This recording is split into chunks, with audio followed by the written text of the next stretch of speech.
Yan. Oh, yan. Yan. Tara na sa palasyo, mga kaibigan, no? Mga bata. Yung mga bata, mga kaibigan, no? Sila po guys ay nag-enjoy dyan, no? Sa palasyo. Yan. Okay. Enjoy sila, no? Yan. So, ay mga kaibigan, no? Itong mga batang ito, mga kaibigan, ay alam naman natin guys na hindi po ito ginawa, no, sa panahon po ng And I didn't know it was free. So I said, free, it's good. Try the forage, the hamburger, and it's good. It's good. Galing po ako sa Ligaw, Albay. Taon-taon pumupunta ako dito. Namamasyal kami dito ng mga makaako ko.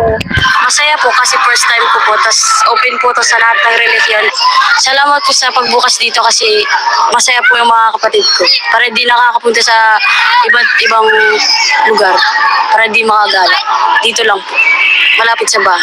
Parang not usual.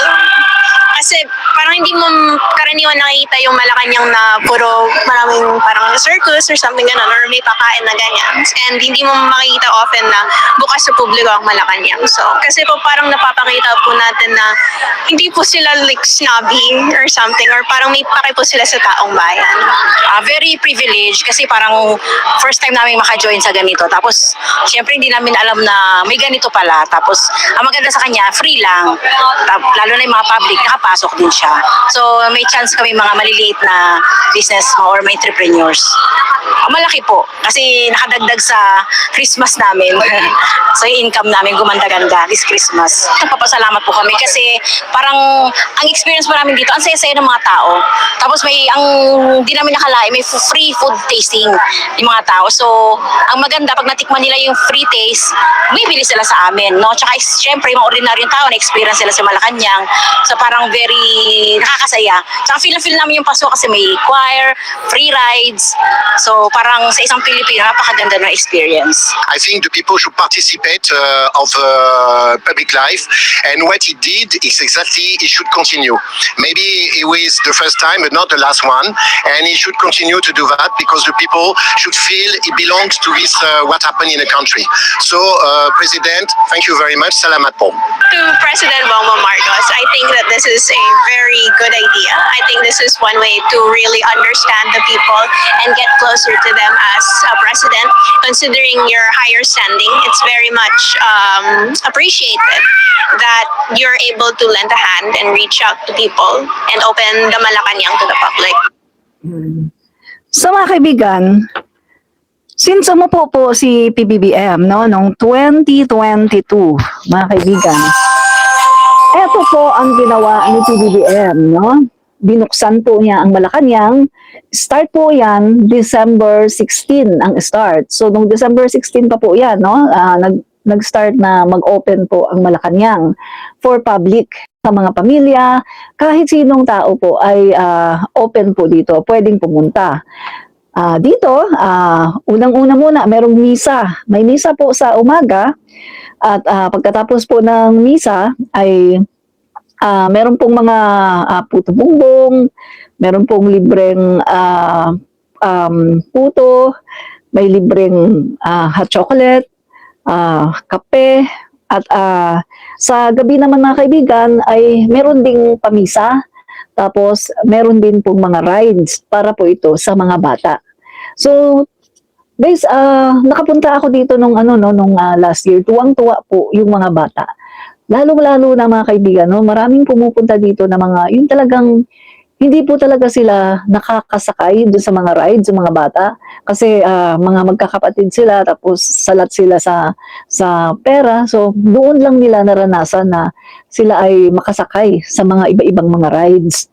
At talaga pong nagpapasalamat, yung mga pamilya po, mga kaibigan na nagpapasalamat po talaga sa ating Pangulo dahil for how many decades mga kaibigan, wala pong Pangulo na gumawa nito, kundi ang Pangulong Bongbong Marcos lang talaga ang gumawa nito. So, ayan po mga kaibigan, talagang makikita natin na ang Pangulo po natin ay merong pagmamahal sa taong bayan.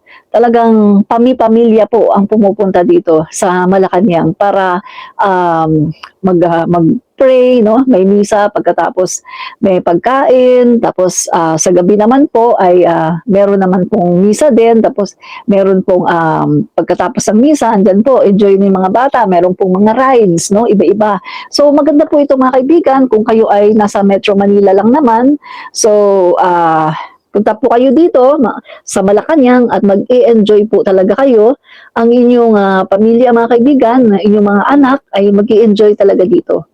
Dahil ang nakagawa lang po nito ay ang Pangulong Bongbong Marcos, no? So, bukod kay Apulacay, si PBBM lang mga kaibigan ang nakagawa nito. So, talagang very grateful po ang ating mga kababayan.